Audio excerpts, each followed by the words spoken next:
Vamos a estudiar primordialmente Daniel 7 al 12. Originalmente había pensado estudiar Daniel 1 al 6, que son capítulos que no se estudian muy a menudo, pero tienen mucho mensaje importante. Pero decidimos finalmente tener una serie sobre Daniel 7 al 12, la segunda parte del libro de Daniel. La razón es que esta profecía que vamos a estudiar esta noche, que es Daniel 2, es el esqueleto, y todas las demás profecías de Daniel se construyen sobre el esqueleto. O sea que la carne está sobre el esqueleto. Pues Daniel 2 es el esqueleto, mientras que los demás capítulos son, digamos, la carne y los órganos, etcétera, que se construyen sobre el esqueleto. También, cuando estudiamos un tema, repetidas veces siempre hay algo nuevo que aprender. Y espero que al estudiar este tema esta noche, aprendamos algunos aspectos nuevos en cuanto a esta profecía fundamental que nos va a ayudar a entender lo demás que vamos a estudiar durante el transcurso de esta semana. Generalmente cuando estudiamos Daniel 2, pasamos por alto en gran medida la primera mitad del capítulo. Generalmente empezamos a exponer a donde se menciona la estatua.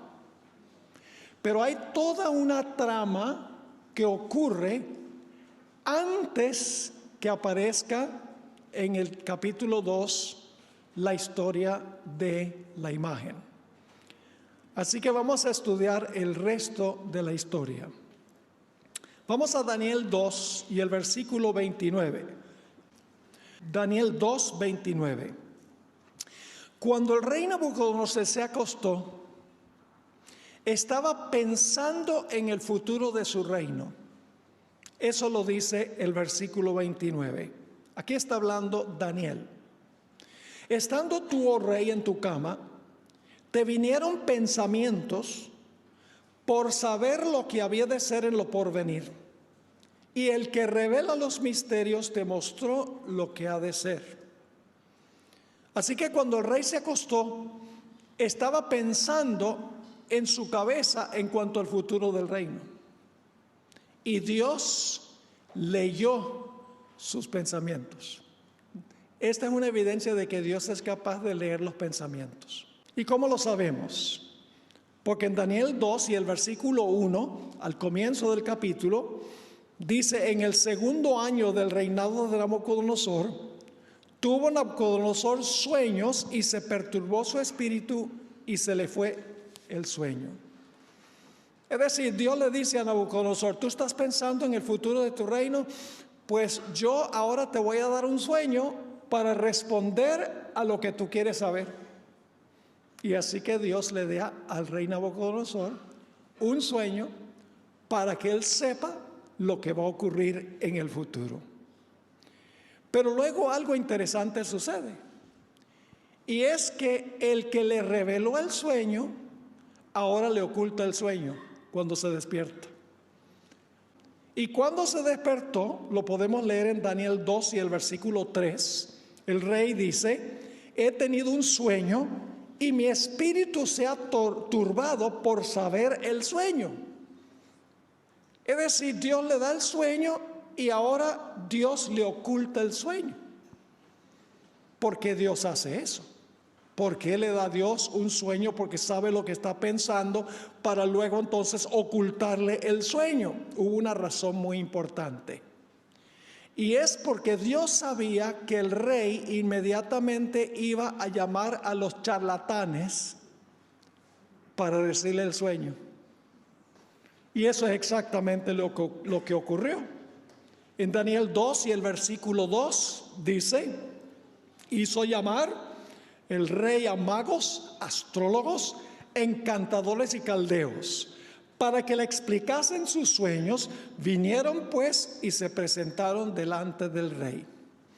Dios sabía que el rey iba a llamar a los expertos, a los astrólogos, magos, adivinos, los caldeos, para preguntarles el sueño y lo que significaba el sueño.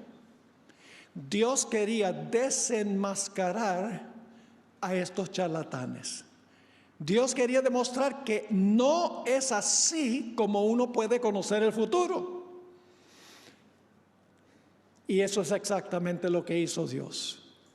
Cuando el rey le dijo a estos charlatanes, yo quiero que ustedes me digan el sueño, los charlatanes dijeron, rey, lo que tú estás pidiendo es completamente injusto.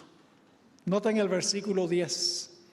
Los caldeos respondieron delante del rey y dijeron, no hay hombre sobre la tierra que pueda declarar el asunto del rey. Además de esto, ningún rey, príncipe ni señor preguntó cosa semejante a ningún mago, ni astrólogo, ni caldeo. Lo que tú estás pidiendo es injusto. Nunca jamás un rey le ha dicho a los expertos del reino que le digan el sueño. La interpretación sí, pues esa se puede inventar, pero el sueño no.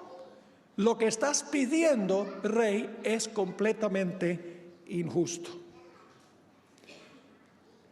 Y entonces los magos, astrólogos y adivinos dicen algo muy interesante en el versículo 11. Porque el asunto que el rey demanda es difícil y no hay quien lo pueda declarar al rey, salvo los dioses cuya morada no es con carne. Es decir, los dioses saben cuál es el sueño, pero ellos no moran con carne, a ellos no les interesa revelar nada. Y nosotros pues no tenemos comunicación directa con los dioses. ¿Cuán diferente eran los dioses de los paganos que el Dios del cielo? Los dioses paganos ocultaban, mientras que el Dios de la Biblia revela. Hay un versículo de la Biblia que tiene palabras muy afines a Daniel 2:1, 2:11. La palabra dioses cuya morada no es con la carne. Juan 1 y el versículo 14, un texto muy bien conocido. Aquel verbo, quien es Dios, llegó a ser carne y habitó entre nosotros y vimos su gloria. Fíjense que los dioses de los paganos, dicen los magos, no habitan con carne, no habitan con los seres humanos. Pero el Dios de la Biblia dice que habitó entre nosotros y vimos su gloria. En la Biblia, Dios es un Dios que revela, Dios no es un Dios que oculta. Y luego entonces el rey, enojado, dice, yo voy a mandar a matar a todos los magos, los astrólogos y adivinos del reino, porque son unos charlatanes. Noten el versículo 12 y el versículo 13. Por esto el rey con ira y con gran enojo mandó que matasen a todos los sabios de Babilonia. Y se publicó el edicto de que los sabios fueran llevados a la muerte. Y buscaron a Daniel y a sus compañeros para matarlos. ¿Qué quería Satanás? Satanás quería la muerte de Daniel y sus compañeros. ¿Por qué razón? Porque ya en el capítulo 1 habían demostrado que eran leales a Dios en el asunto de la dieta. Y Satanás dice, estos van a ser un problema aquí. Así que Satanás dice, le dice a Dios, tú me desenmascaraste a los astrólogos y a los adivinos, pues ahora yo voy a dar un edicto a través del rey para matar a estos muchachos que dieron buen testimonio en el reino. Así que los soldados del rey salen y buscan a los magos, astrólogos y adivinos, llegan a donde está Daniel y donde están sus amigos. Y Daniel dice, ¿y por qué tan apresurado este decreto del rey? Denme tiempo para que pueda consultar la bola de cristal. No. Espera que llegue la noche para ver si las estrellas revelan el sueño. Rey, dame la palma de la mano. Te leo la palma de la mano para saber qué va a pasar. ¡No! ¿Qué hizo Daniel? Daniel fue y oró. Noten Daniel 2 y el versículo 17 y 18.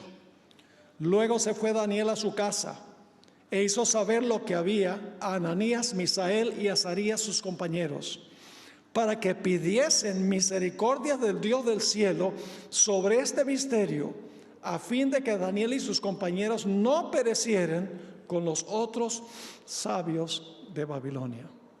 Yo no sé si ustedes ven algo muy interesante aquí. Aquí en el capítulo 1 y el capítulo 2 de Daniel hay un juego y hay un contrajuego. Dios sabe lo que el rey está pensando. Y Dios le da un sueño para revelarle lo que el rey quiere saber. Luego Dios le oculta el sueño para desenmascarar a los magos, astrólogos y adivinos. Y Satanás dice, tú me desenmascaras a mi gente, pues entonces yo voy a obrar para matar a esos muchachos con todos los magos de Babilonia. Y entonces Dios dice, no va a ser así, porque ahora Daniel ha orado y yo le revelé a él el sueño y la interpretación para que el rey sepa que hay un Dios que está en el cielo, que revela misterios. Hay un juego y un contrajuego. Ahora lo interesante es, y a mí me gusta ilustrarlo de esta manera, yo no juego ajedrez. ¿Hay alguien aquí que juega ajedrez aquí? Tenemos varios bien inteligentes. Yo tengo que jugar juegos donde todas las fichas se mueven hacia adelante. Hacia los lados no, porque es muy confuso. Me gusta comparar lo que sucede en la historia con un juego de ajedrez. En un lado de la tabla está sentado Satanás y en el otro lado está sentado Dios. Y Dios le dice a Satanás, mueve la ficha. Y Satanás mueve. Dios dice, ahora me toca a mí. Y mueve Dios. Los movimientos de las fichas son los movimientos históricos. Y Satanás dice, ¡hey! ¡Qué cosa si yo hubiera sabido que iba a jugar así! Pero luego entonces Satanás se las rebusca y mueve y dice, ahora sí lo tengo. Dios dice, ahora me toca a mí. Entonces Dios juega. Los movimientos históricos son como un juego de ajedrez. ¿Cómo le gustaría jugar un juego de ajedrez si ustedes supieran de antemano todas las jugadas que va a hacer el jugador contrario?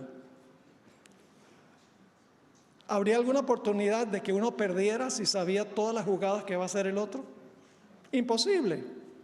Satanás en el juego de la historia, que es un juego muy serio, en realidad él tiene que adivinar lo que va a hacer Dios. Pero Dios ya sabe el fin desde el principio.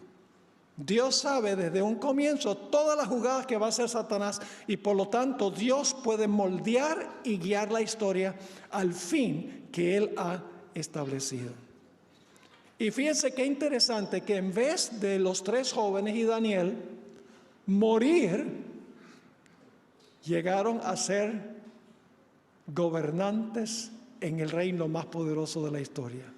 Le salió mal el tiro a Satanás. Dice en Daniel 2, 48 y 49, entonces el rey engrandeció a Daniel y le dio muchos honores y grandes dones y le hizo gobernador de toda la provincia de Babilonia y jefe supremo de todos los sabios de Babilonia. Y Daniel solicitó del rey y obtuvo que pusiera sobre los negocios de la provincia de Babilonia a Sadrach, Mesach y Abednego.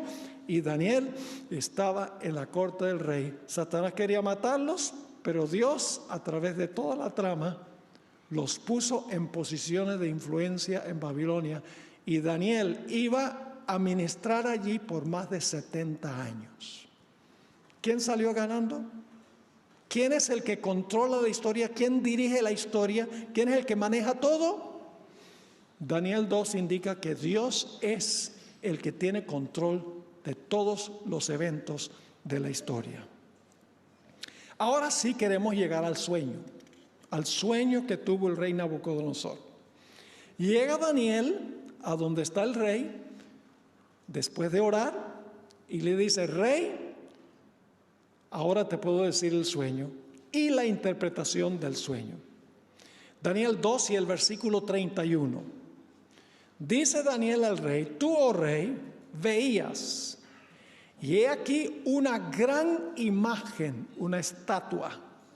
Esta imagen, que era muy grande, cuya gloria era muy sublime, estaba en pie delante de ti, y su aspecto era terrible. Es decir, Daniel le dice al rey: mira, tú tuviste un sueño, y en el sueño tuviste una gran imagen, y ahora Nabucodonosor está diciendo: sí, este sí es capaz. Pero no es Daniel el que en realidad está revelando esto, es Dios a través de Daniel. Porque imagínense, el rey tiene que haber pensado: ¿cómo él sabe el sueño? Si yo estaba pensando el sueño, ¿cómo es que él sabe el sueño? Ya el rey empieza a discernir que el Dios de Daniel es superior al Dios y a la religión de él. Y claro, con el transcurso del tiempo, en el capítulo 3 va a aprender más del verdadero Dios, y en el capítulo 4 finalmente se va a convertir a Dios. Vamos al versículo 32. Antes de leer el versículo 32, quiero mencionarles un método de estudio de las profecías, que es el método que usa la Biblia. Se conoce como historicismo, pero yo prefiero llamarlo el método histórico de estudiar las profecías. ¿Qué es el método histórico? Nos va a guiar en todo nuestro estudio esta semana. El método histórico es que las cadenas proféticas comienzan en el día cuando el profeta escribió. Ahí comienza la cadena de eventos.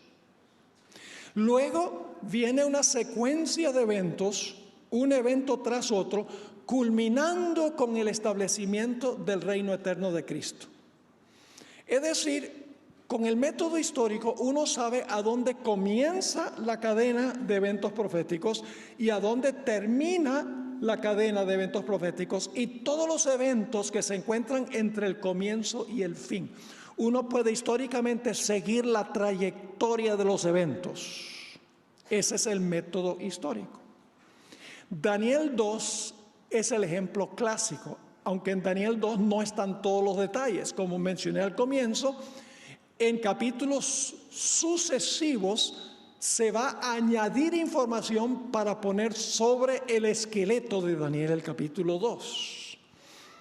Ahora, fíjense la secuencia que tenemos en Daniel 2, y empezando en el versículo 32.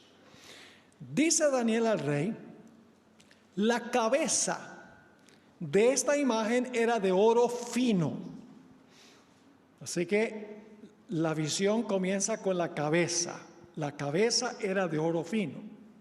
Pero hay un segundo paso: su pecho y sus brazos de plata, su vientre y sus muslos de bronce, sus piernas de hierro. ¿Cuántas etapas llevamos ya? La cabeza 1, pecho y brazos 2, muslos 3, piernas de hierro 4, y ahora viene el quinto paso. Dice: sus pies en parte de hierro y en parte de barro cocido. Esa es la etapa número 5 en secuencia, en cadena. Pero no termina allí el sueño, porque sigue diciendo en el versículo 34: estabas mirando hasta que una piedra, ese es el paso número 6, una piedra fue cortada no con mano, e hirió a la imagen en sus pies de hierro y de barro cocido, y los desmenuzó. Pueden imaginarse esta piedra pegando en los pies, desmenuza completamente la imagen. Sigue diciendo en versículo 35: entonces fueron desmenuzados también el hierro, el barro cocido, el bronce, la plata y el oro, y fueron como tamos de las eras del verano, y se los llevó el viento sin que de ellos quedara rastro alguno. Mas la piedra que hirió la imagen fue hecha, ahora viene la etapa número 7, fue hecha un ¿qué? Un gran monte que llenó toda la tierra. La piedra se convirtió en una montaña. ¿Siguieron la secuencia? Facilito. Cabeza de oro, pecho y brazos de plata, vientre de bronce, piernas de hierro, pies de hierro mezclado con barro. Luego la piedra pega en los pies, desmenuza y destruye todos los metales, y luego la piedra se convierte en una montaña que cubre toda la tierra. Nos hemos movido, vamos a ver, desde el tiempo de Daniel hasta el momento cuando Cristo establezca su reino eterno, en cadena, sin paréntesis y sin interrupción. Es decir, no es que viene la cabeza de oro y luego pasan 400 años y entonces el reino de plata. No, los eventos ocurren uno tras otro en sucesión, sin paréntesis, sin interrupción en la secuencia. Ese es un detalle muy importante. Ahora, Daniel no solamente le relató al rey el sueño, sino que también le dio al rey la interpretación o le explicó el significado del sueño. Esa explicación se encuentra en el versículo 37, comenzando en el versículo 37. Ahora, aquí en estos versículos tenemos un mensaje muy importante. Nuevamente demuestra quién está en control de la historia. Hermanos y hermanas, todos los capítulos de Daniel tienen un tema central.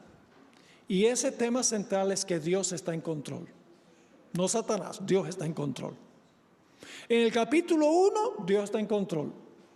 Aunque Daniel y sus amigos van a Babilonia, dice, Dios los entregó en manos del rey. Es decir, fueron a Babilonia cautivos porque Dios lo determinó así. En el capítulo 2, vamos a ver por qué Nabucodonosor era rey, porque Dios lo puso en el trono. En el capítulo 3, cuando el rey quiere incinerar a los 3 jóvenes, Jesús mismo entra al horno y los salva. En el capítulo 5, el rey Belsasar está teniendo su banquete. Dios escribe en la pared, Mene, Mene, Tekel, Uparsin. El reino es quitado de ti y dado a los medos y persas. Dios es el que lo está haciendo. En el capítulo 6, Daniel está en el foso de los leones. El rey indudablemente está triste porque quería mucho a Daniel, y entonces entra el ángel del Señor en el foso de los leones y salva a Daniel. En el capítulo 7 hay un cuerno pequeño que hace lo que quiere, persigue a los santos, habla blasfemias contra el Altísimo, pero se sienta el juicio y le es quitado su dominio y su poder. ¿Quién está en control? Solamente he cubierto los primeros 7 capítulos. Pero todos los demás capítulos indican de que Dios está en control de la historia. Dios pone reyes y Dios quita reyes. Dios da sabiduría a los sabios. Dios cambia los tiempos. Ahora, fíjense lo que dice Daniel 2:37. Tú, oh rey, eres rey de reyes. ¿Por qué era rey de reyes Nabucodonosor?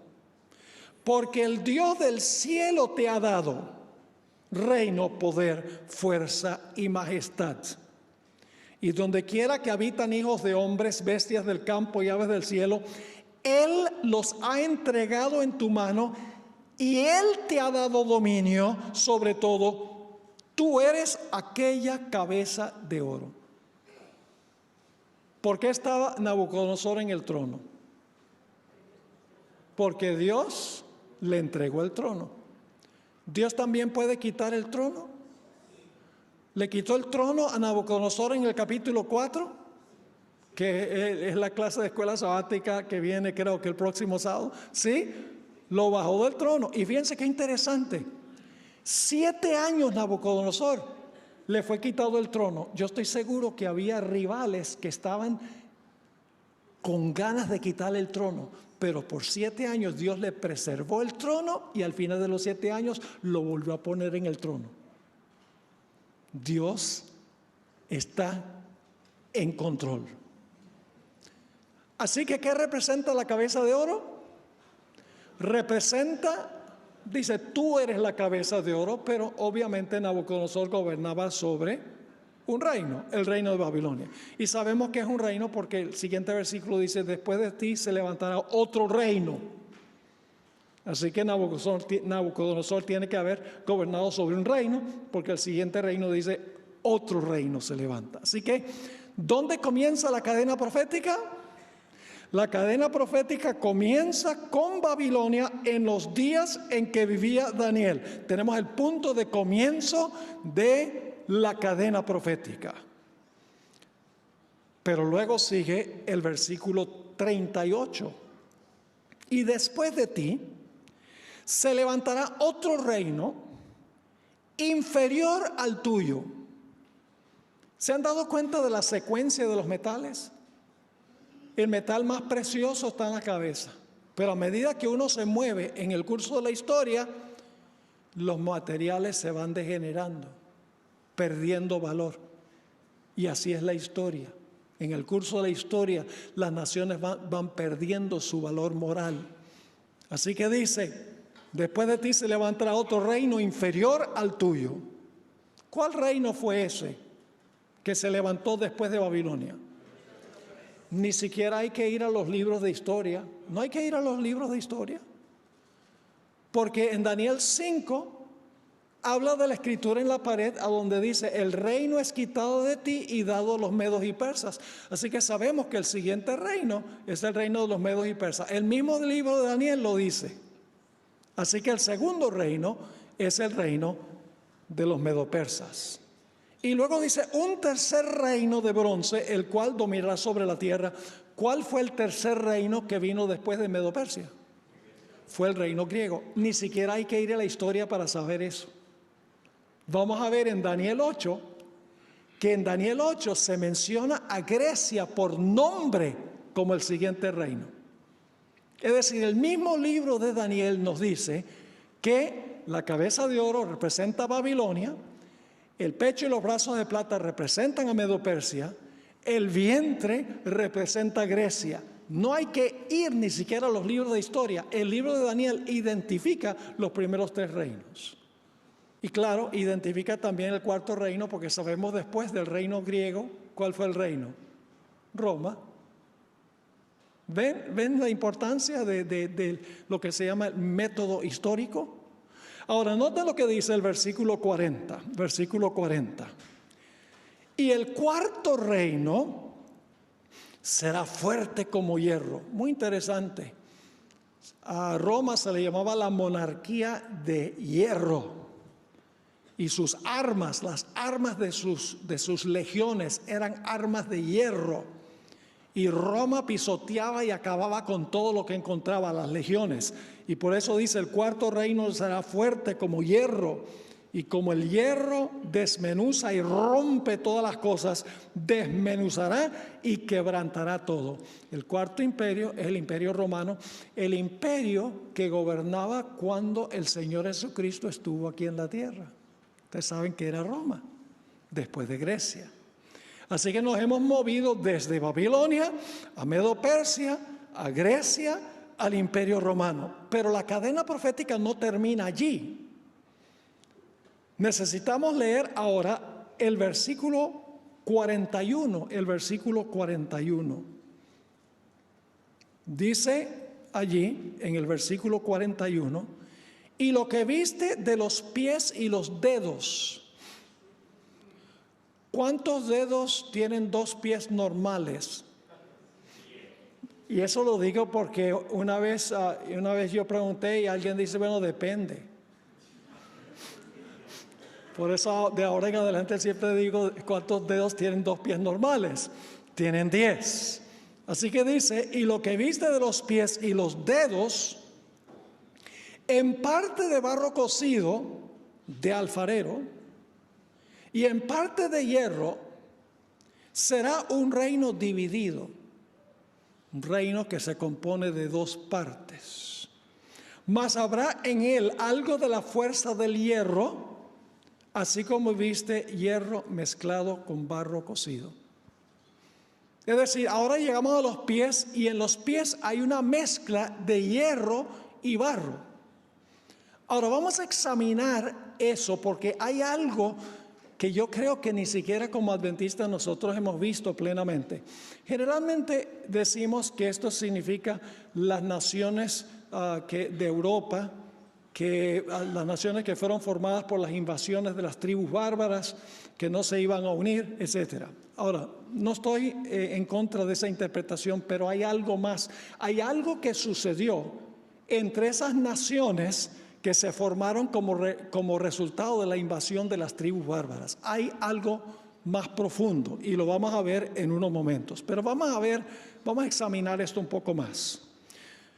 Yo pregunto, ¿el hierro ya existía antes que estuviera en los pies? ¿Sí o no? Sí.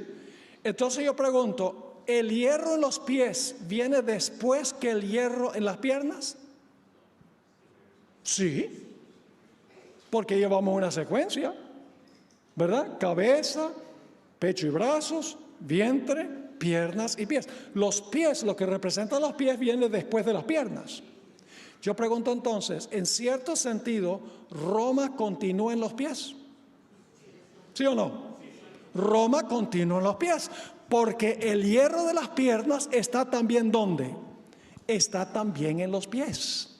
Es decir, en la etapa de los pies va a continuar Roma, pero va a ser una Roma distinta o diferente. Ahora, en los pies hay hierro que ya existía, pero ¿qué se le añade al hierro? Se le añade al hierro el barro. No cualquier barro, no el barro con el cual nos embarramos los pies. No, es un tipo especial de barro. ¿Qué clase de barro? Barro, dice el versículo 41, barro cocido ¿de qué? De alfarero. Barro cocido de alfarero. Eso es importante. Ahora yo pregunto, ¿en Daniel 2 estamos tratando con símbolos? ¿El oro es un símbolo? ¿Sí o no? ¿La plata es un símbolo? ¿El bronce es un símbolo? ¿El hierro es un símbolo? ¿La piedra es un símbolo? ¿La montaña es un símbolo?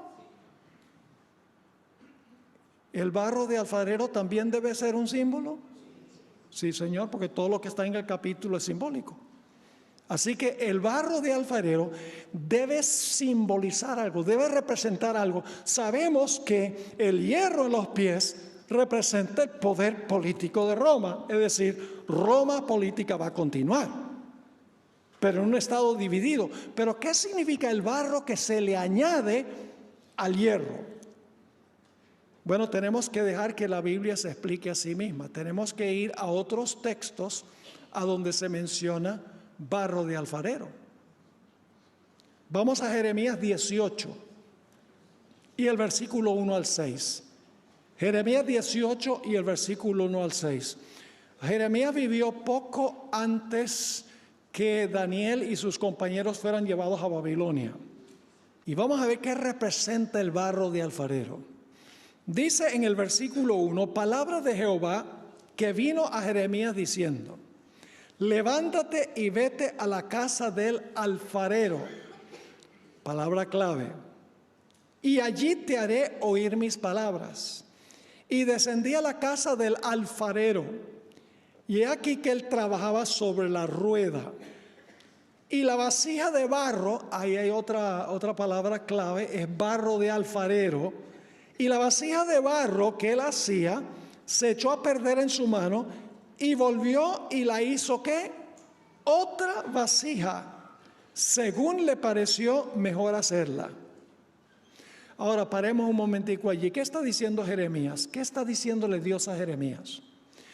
Jeremías escribió inmediatamente antes del cautiverio babilónico. En realidad, Jeremías vivió alrededor del año 621 antes de Cristo. Y para ese tiempo, aunque hubo una reforma de Josías entre Israel, ya era demasiado tarde. Israel iba a ir al cautiverio en Babilonia. Así que lo que quiere decir esto, por la vasija de barro que se arruinó en la mano del alfarero, pero Dios lo hizo otra vasija, significa que el pueblo de Israel iba a ir cautivo a Babilonia, pero después del cautiverio Dios iba a restaurar a su pueblo, iba a restaurar a Israel en su tierra, su templo, etc. Yo pregunto, ¿fue eso exactamente lo que ocurrió? ¿Cómo no? Ahora, esto no es especulación, porque aquí mismo Jeremías da la explicación. Dice en el versículo 6 de Jeremías 18, ¿no podré yo hacer de vosotros como este alfarero, oh casa de Israel? ¿Qué representa el barro de alfarero?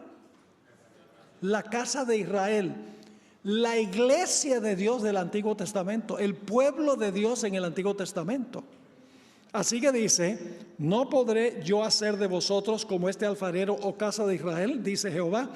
He aquí que como el barro en la mano del alfarero, así sois vosotros en mi mano, oh casa de Israel.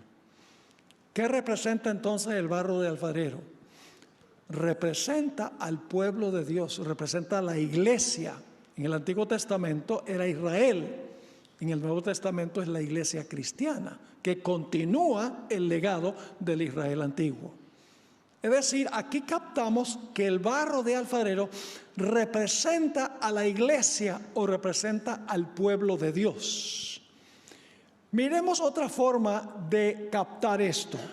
Vamos a Génesis 2 y el versículo 7. Génesis 2 y el versículo 7. Generalmente usamos este versículo para hablar del estado de los muertos, pero hay una dimensión espiritual aquí también, además de literal. Génesis 2 y el versículo 7, un texto muy bien conocido, dice: entonces Jehová Dios formó al hombre del polvo de la tierra. ¿Qué aspecto del hombre está compuesto de polvo? El cuerpo, ¿verdad que sí? El cuerpo está compuesto de polvo. Así que podemos imaginarnos, Dios crea con sus propias manos el cuerpo de Adán, con todos sus sistemas, con todos sus órganos, etcétera. Pero el cuerpo estaba inerte, el cuerpo estaba sin vida. No podemos decir que el cuerpo estaba muerto, porque no había muerte. El cuerpo estaba inerte, estaba sin vida. ¿Qué le faltaba? Le faltaba la capacidad de respirar. Y entonces sigue diciendo el texto, sigue diciendo aquí el texto, y sopló en su nariz, ¿qué cosa?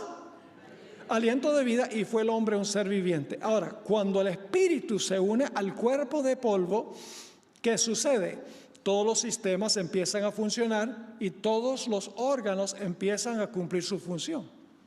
Porque ahora hay un cuerpo vivo, porque el cuerpo tiene el espíritu. Eso es físicamente, porque el texto está hablando de la creación física. Dios formó al hombre. ¿Y de qué lo formó? ¿El cuerpo está formado de qué? Del polvo de la tierra. ¿Cuántos de ustedes han tratado de formar algo con polvo?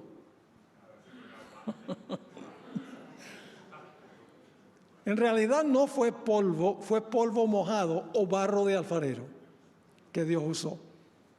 Y ustedes dicen, ¿dónde está eso en la Biblia? En Isaías 64:8 dice: ahora pues, Jehová, tú eres nuestro Padre, nosotros barro y tú el que nos formaste, fíjate, como el alfarero. Así que obra de tus manos somos todos nosotros. Así que cuando dice que Dios usó polvo, quiere decir polvo mojado o barro de alfarero. Así que el cuerpo está formado ¿de qué? De barro de alfarero, y luego para que el cuerpo funcione, se le da al cuerpo el espíritu, y ahora todos los miembros del cuerpo comienzan a funcionar y a cumplir su función.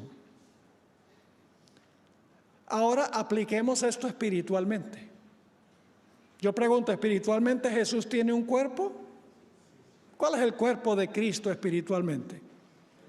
El cuerpo de Cristo es la iglesia.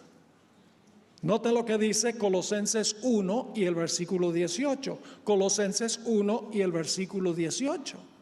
Hablando de Jesús dice: y Él es la cabeza del cuerpo, que es la iglesia, el que es el principio, el primogénito de entre los muertos, para que en todo tenga la preeminencia. Así que, ¿cuál es el cuerpo de Cristo espiritualmente hablando?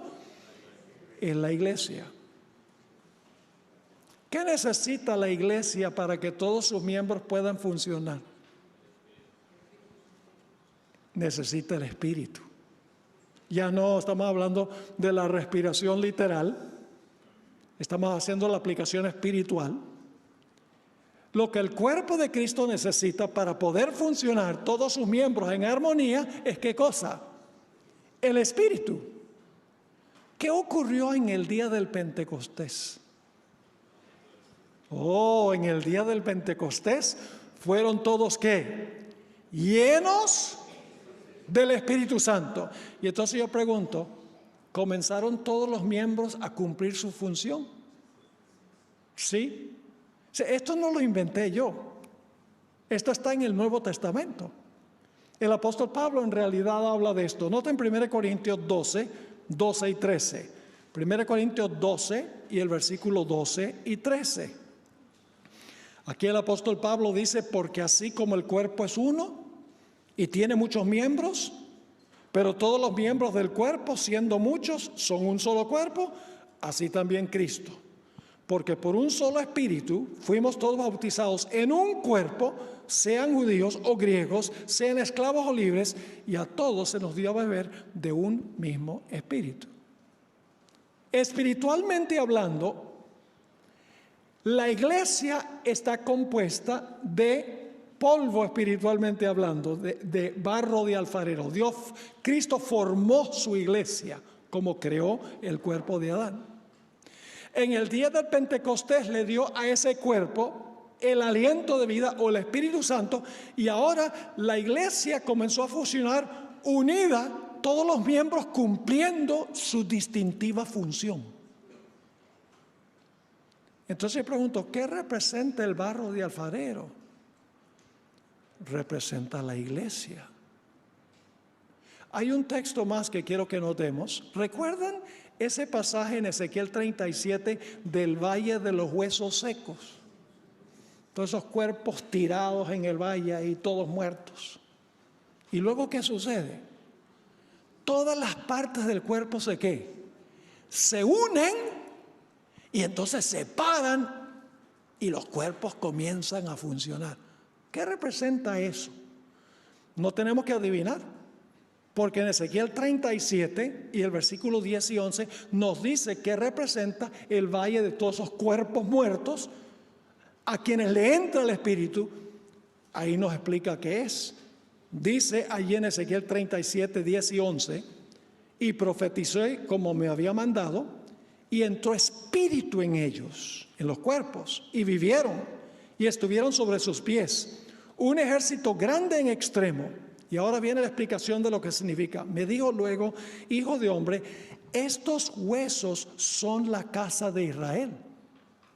¿Qué representan todos esos huesos y esos cuerpos muertos en el valle? La casa de Israel. ¿Y qué es necesario para que puedan resucitar y funcionar? El Espíritu. Así que dice, he aquí ellos dicen, nuestros huesos se secaron y pereció nuestra esperanza y somos del todo destruidos. Pero Dios dice, yo los voy a volver a levantar, yo los voy a recrear de nuevo. Entonces, ¿qué quiere decir Daniel 2 cuando dice que en los pies hay hierro mezclado con barro? Significa que va a haber una unión entre ¿qué?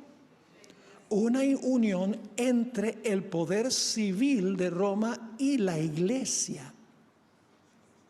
Ahora yo pregunto, ¿el hierro es bueno? ¿El hierro es bueno, sí o no? El hierro es muy útil, sí es bueno. ¿El barro de alfarero es útil y bueno? Sí. ¿Dónde surge el problema? Cuando los mezclan.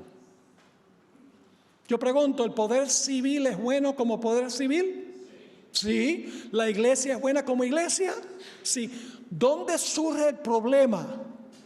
El problema es cuando la iglesia y el poder civil se unen, porque se debilitan los dos.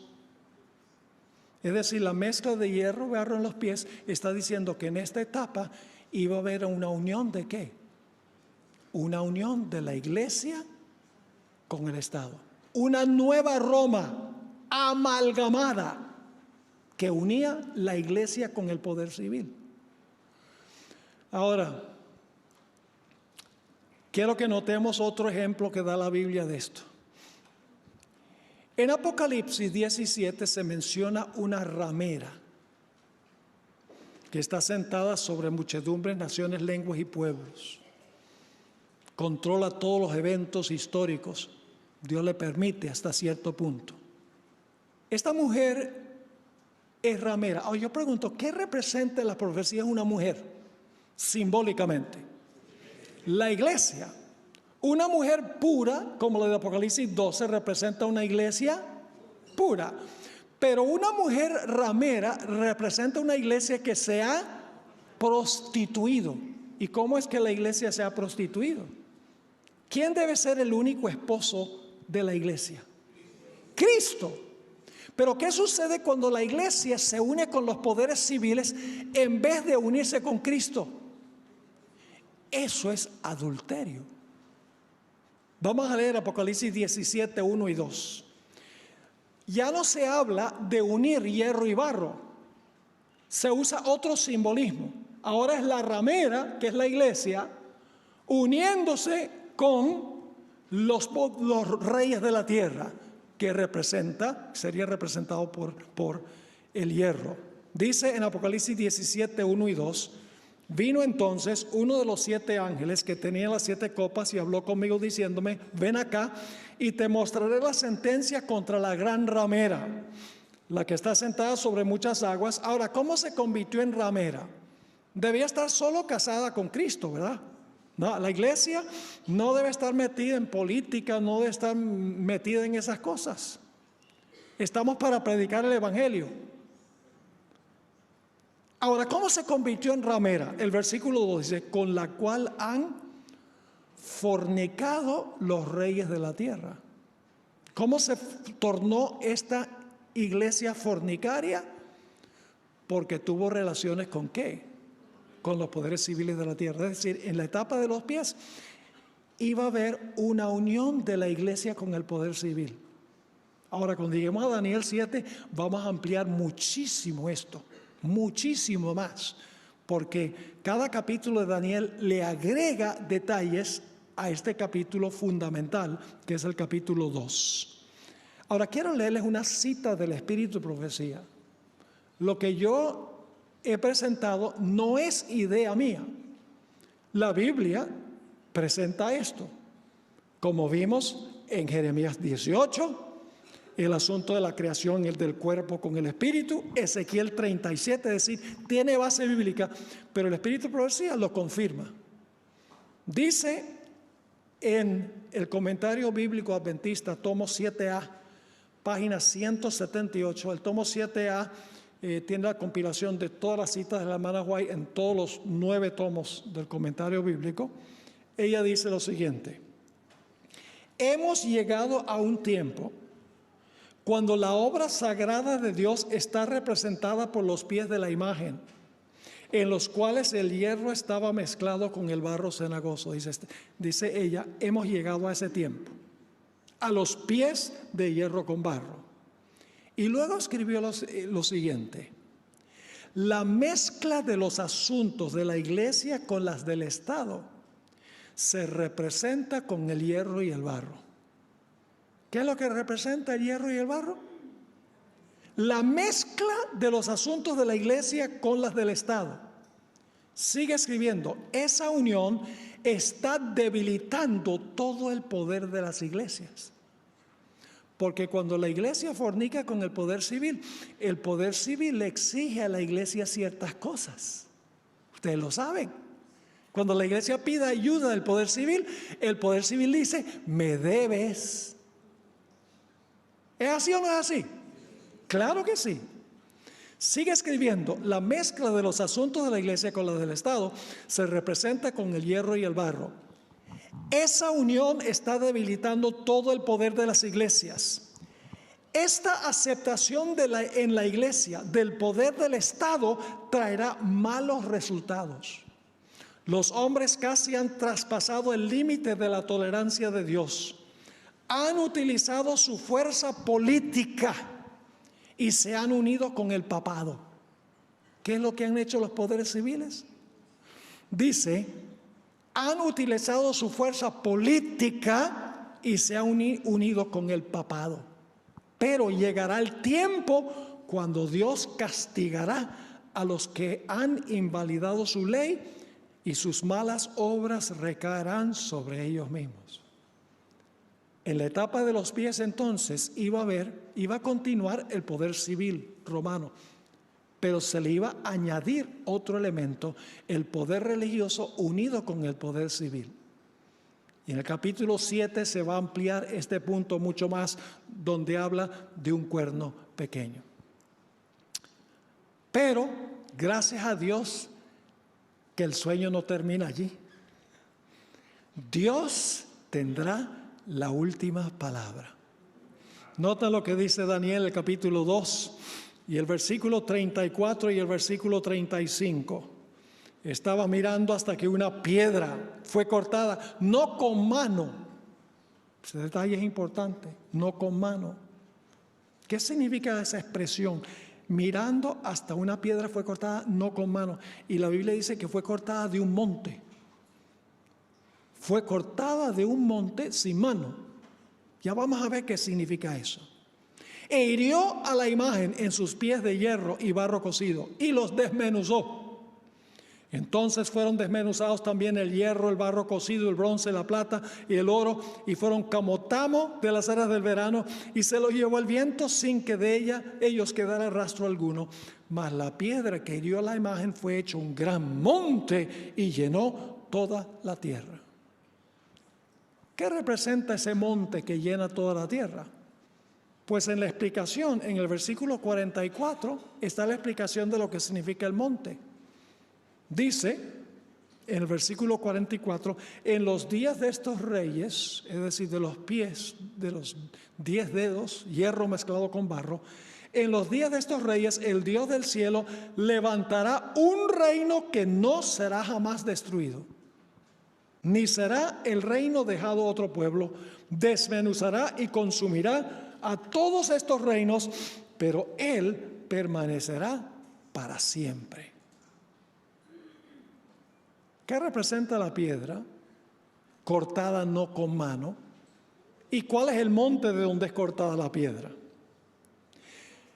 Analicemos primero la expresión no con mano. Escuchen, hermanos y hermanas, preciosas visitas. Los problemas que tiene este mundo no los arregla nadie en esta tierra. La historia se está degenerando y el mundo se está desmoronando. Los políticos se reúnen, hacen planes, pero ellos no tienen solución para los graves problemas que existen en el mundo. Problemas económicos, problemas de criminalidad, problemas de estilo de vida, problemas de mucha índole.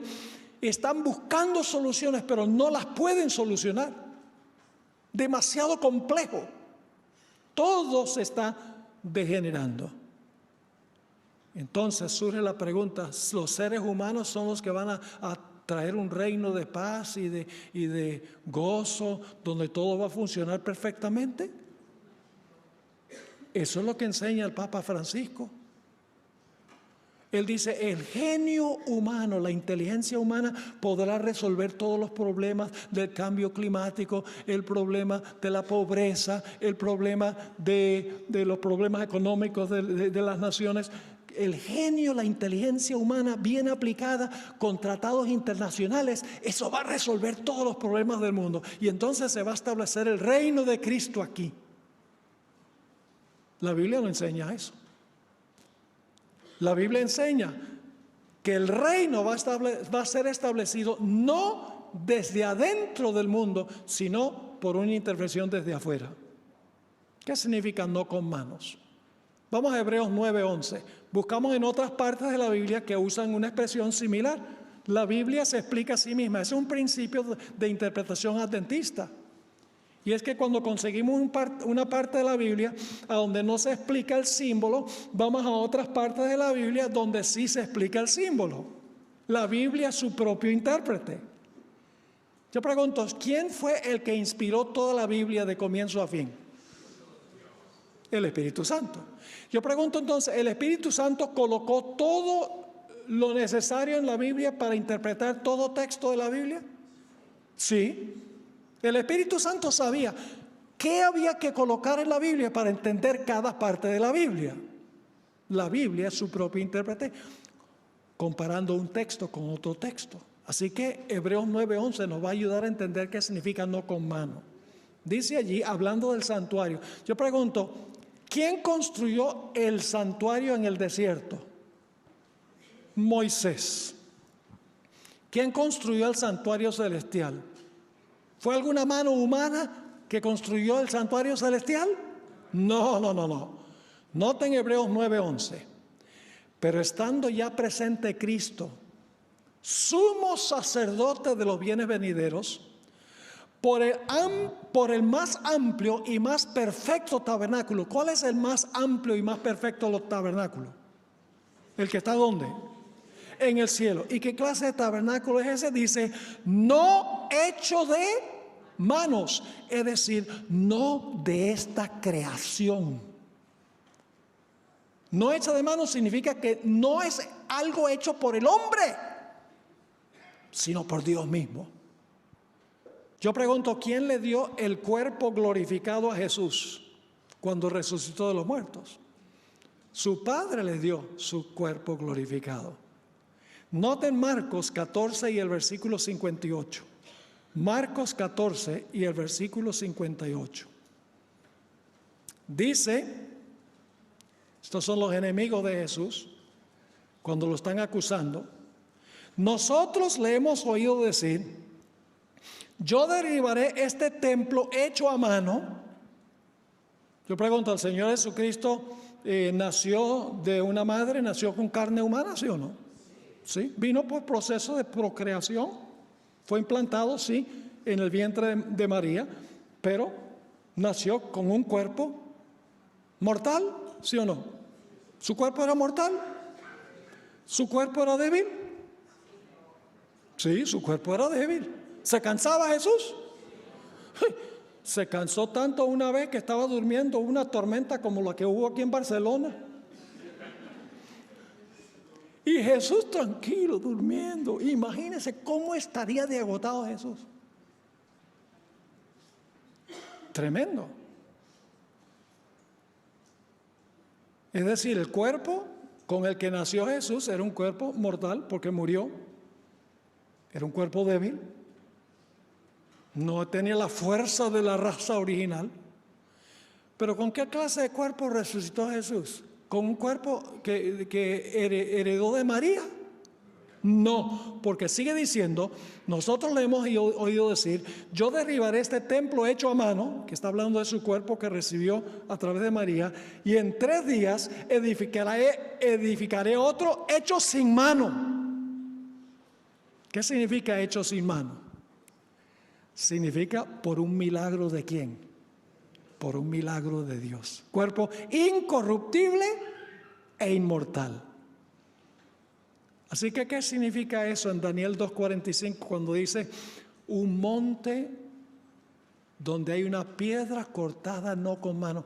Significa que el clímax de Daniel, el capítulo 2, no es los seres humanos por medio de su inteligencia y su genio y su sabiduría van a resolver todos los problemas de la enfermedad, de la pobreza, el cambio climático, y entonces va a haber una sociedad ideal aquí en la tierra. No. La historia va a terminar por una intervención directa, milagrosa, sobrenatural en la segunda venida de Cristo Jesús a este planeta, para entonces establecer un reino que nunca se corromperá. ¿Quién representa la piedra? A Jesús. ¿De qué monte es cortada la piedra? 1 Pedro 2:6 dice, por lo cual también contiene la escritura, he aquí pongo en Sión, era monte, en Sión, la piedra principal del ángulo, escogida, preciosa, el que creyere en él no será avergonzado. ¿Cómo va a terminar la historia?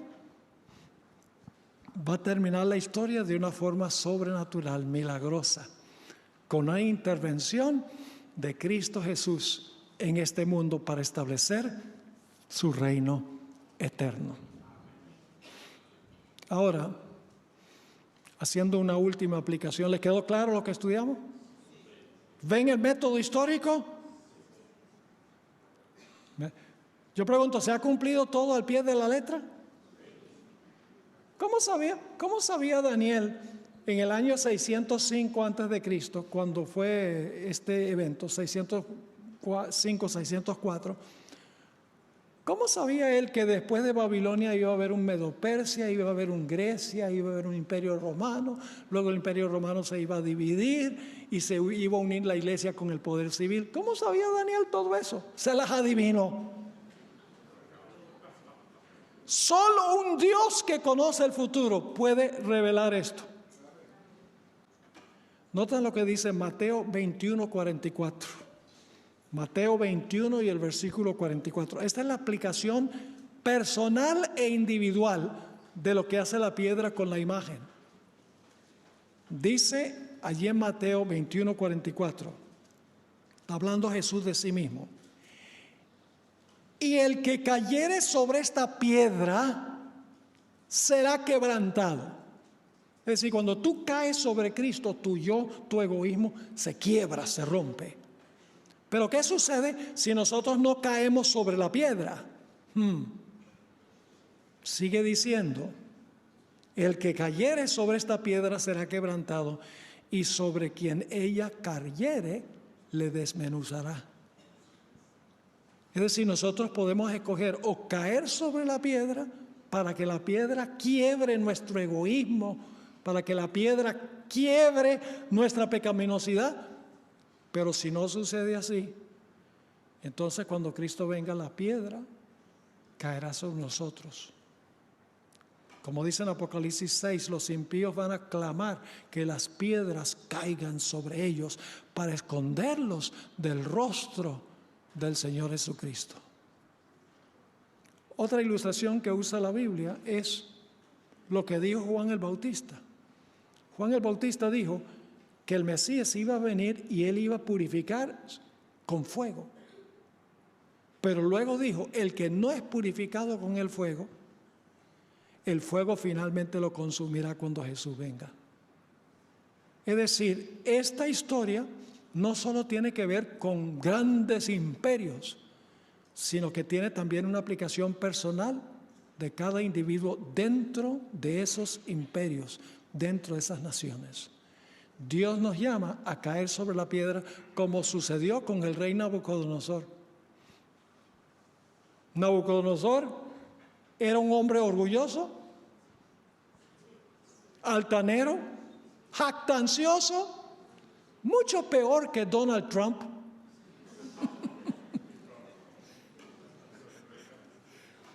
Pero si hubo esperanza para Nabucodonosor, hay para Trump también. Pero ¿qué clase de hombre llegó a ser Nabucodonosor cuando cayó sobre la roca? Dócil, manso, humilde, respetuoso de los derechos de sus ciudadanos. Pasó durante los últimos 7 años de su vida.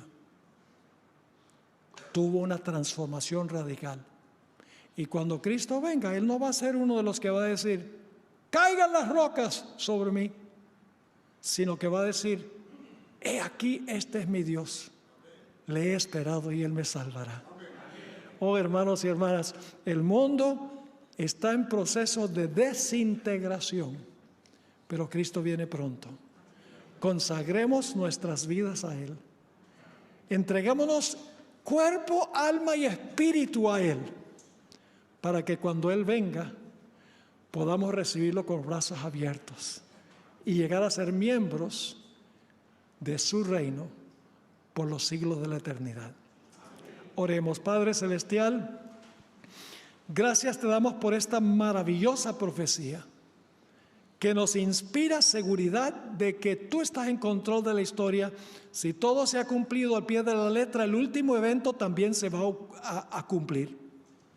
Y como es el evento último y la mayoría de esta profecía se ha cumplido ya, creemos que el cumplimiento final ocurrirá muy pronto.